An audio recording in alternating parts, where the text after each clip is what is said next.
Et il n'est pas de gauche. Et même au contraire, pendant plus de 15 ans, il faisait partie du bloc néolibéral. Et d'ailleurs, il y est toujours. Je suis sidéré, moi.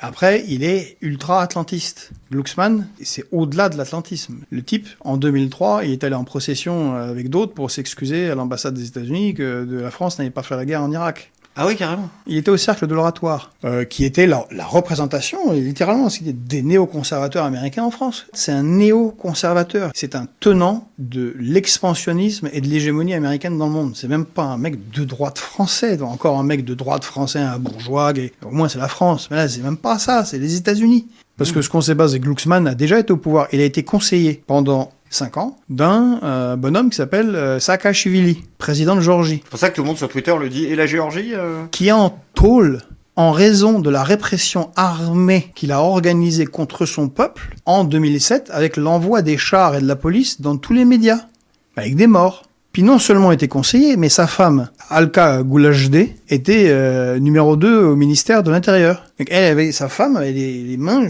jusqu'au cou dans la répression. Alors là, on est très sorti de la gauche. C'est-à-dire que on a des gens qui peuvent nous accuser de fascisme, je ne sais pas, parce qu'on défend les frontières ou la souveraineté. Mais là, on a quelqu'un qui a été dans un gouvernement qui a fait flinguer, qui a tiré sur le peuple, qui est arrêté. Ce Saakashvili, il a quitté la Géorgie à l'époque et est allé en Ukraine, où l'Empire l'a déplacé pour être gouverneur d'Odessa, en Ukraine.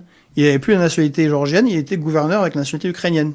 Puis la femme de Glucksmann s'est retrouvée numéro 2 du ministère de l'Intérieur d'Ukraine. Mais non. Et elle a été chopée par les Ukrainiens, qui sont un État hautement corrompu, y compris par les standards américains d'avant la guerre de 2022.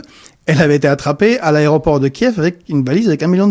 Elle avait expliqué que les frais d'entretien des enfants en France coûtaient très cher. Et c'est incroyable. C'est un militant de l'hégémonisme états-unien.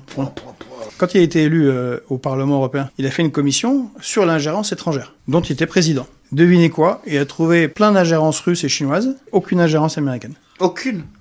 La DGSI constate que 50% des ingérences sont américaines. Lui, il voit pas.